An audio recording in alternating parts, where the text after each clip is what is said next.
Shalom, selamat sore Bapak Ibu dan Saudara. Saya mengajak kita hari ini untuk kita sama-sama belajar firman Tuhan. Mari kita berdoa terlebih dahulu. Tuhan Yesus, Allah kami yang baik, kami mau mendengarkan firman-Mu, kami mau belajar kebenaran firman-Mu. Taruhkan di hati kami Tuhan, hati yang mau mendengarkan, mau tunduk pada kebenaran firman-Mu, mau dibentuk oleh kebenaran firman-Mu. Terima kasih ya Bapa, kami mau mendengarkan dengan penuh sukacita dan penuh pengharapan. Dalam nama Tuhan Yesus kami berdoa, haleluya, amin. Amin. Hari ini kita akan belajar, saya ajak kita membuka Alkitab kita pada Markus 4 ayat 35 sampai 41 dengan judul perikop angin ribut diredakan. Pada hari itu, waktu hari sudah petang, Yesus berkata kepada mereka, "Marilah kita bertolak ke seberang." Mereka meninggalkan orang banyak itu lalu bertolak dan membawa Yesus beserta dengan mereka dalam perahu di mana Yesus telah duduk, dan perahu-perahu lain juga menyertai Dia. Lalu mengamuklah taufan yang sangat dahsyat dan ombak menyembur masuk ke dalam perahu sehingga perahu itu mulai penuh dengan air. Pada waktu itu Yesus sedang tidur di buritan di sebuah tilam. Maka murid-muridnya membangunkan Dia dan berkata kepadanya, "Guru, Engkau tidak peduli kalau kami binasa?" Ia pun bangun, menghardik angin itu dan berkata kepada danau itu, "Diam, tenanglah." Lalu angin itu reda dan danau itu menjadi teduh sekali. Lalu ia berkata kepada mereka, "Mengapa kamu begitu takut? Mengapa kamu tidak percaya?" Mereka menjadi sangat takut dan berkata seorang kepada yang lain, "Siapa gerangan orang ini sehingga angin dan danau pun taat kepadanya?" Amin. Bapak, Ibu, dan Saudara, kalau kita membaca perikop ini dikisahkan bagaimana Yesus melakukan pelayanannya kemana-mana, ribuan orang, bahkan perahu-perahu dimanapun, baik itu ke danau atau ke daratan, banyak sekali orang-orang yang mengikuti Yesus dan murid-muridnya. Nah, kali ini Yesus dan murid-muridnya berada di sebuah danau. Nah, ketika itu diceritakan bahwa seketika angin mengamuk, seketika ya dikatakan di situ, mengamuklah taufan yang sangat dahsyat dan ombak menyembur masuk ke dalam perahu sehingga perahu itu mulai penuh dengan air. Saya percaya Bapak, Ibu, dan Saudara, ketika Alkitab mengatakan bahwa perahu ini penuh dengan air, kira-kira apa yang terjadi? Ya, betul. Perahu ini pasti hampir tenggelam. Perahu ini bahkan mungkin bisa tenggelam, Bapak Ibu. Dan di sini dikatakan bahwa angin taufan di Israel itu ketika musim angin, bahkan ada satu perikop mengatakan angin sakal. Kenapa di danau? Kenapa bukan di lautan? Ada sebuah cerita bahwa ketika di Israel itu danaunya enggak seperti dengan di tempat kita Indonesia. Dilewati perahu, kemudian ada angin ribut, angin taufan yang bisa melanda semua mungkin perahu yang ada di sana. Nah, di sini diceritakan bahwa kalau saya berpikir, kalau saya ada di kejadian seperti itu, apalagi saya yang nggak bisa renang, saya pasti takut, menjerit, nangis, dan sebagainya. Dan ini yang dirasakan oleh murid-murid Yesus waktu itu. Ketika mereka panik, ketika mereka ketakutan, mereka mendapati Tuhan Yesus sedang tidur.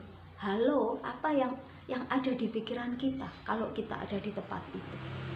Namun di sini saya mencatat ada dua hal yang Tuhan ingin sampaikan kepada saya dan Bapak, Ibu, Saudara, bahwa ketika kita menghadapi apapun masalah, ketika kita menghadapi hal yang menakutkan barangkali, yang pertama saya di sini mencatat bahwa jangan panik. Kenapa? Karena panik itu akan membuyarkan konsentrasi kita. Pernah Bapak Ibu panik? Kalau saya sering menghadapi murid-murid saya ketika ujian, lalu saya panik, bisa nggak mereka mengerjakan? Dan itu terus terang, itu merusak konsentrasi saya. Akhirnya saya tidak bisa berpikir dengan logis bahwa saya sudah melakukan yang terbaik buat anak-anak saya. Demikian Bapak Ibu, ketika kita menghadapi suatu masalah lalu kita panik, konsentrasi kita buyar, fokus tujuan kita buyar. Kita nggak bisa fokus dengan apa yang kita harapkan, dengan apa yang akan kita capai. Oleh sebab itu Alkitab mengatakan jangan panik.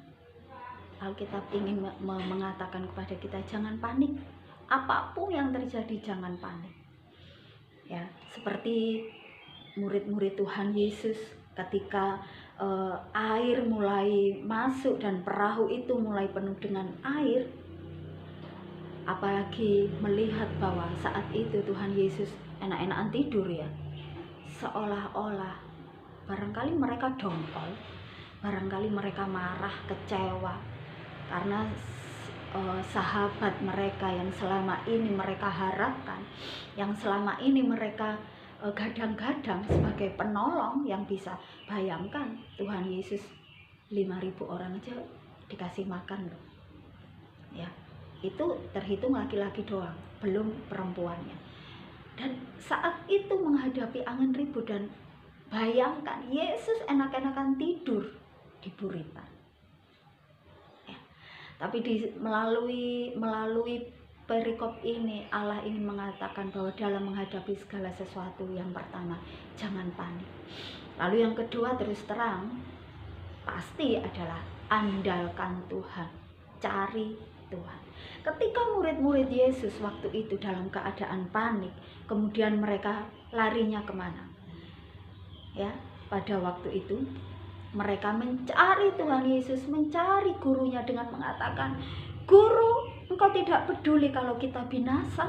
Nah, ini dalam keadaan panik kita menyalahkan orang lain.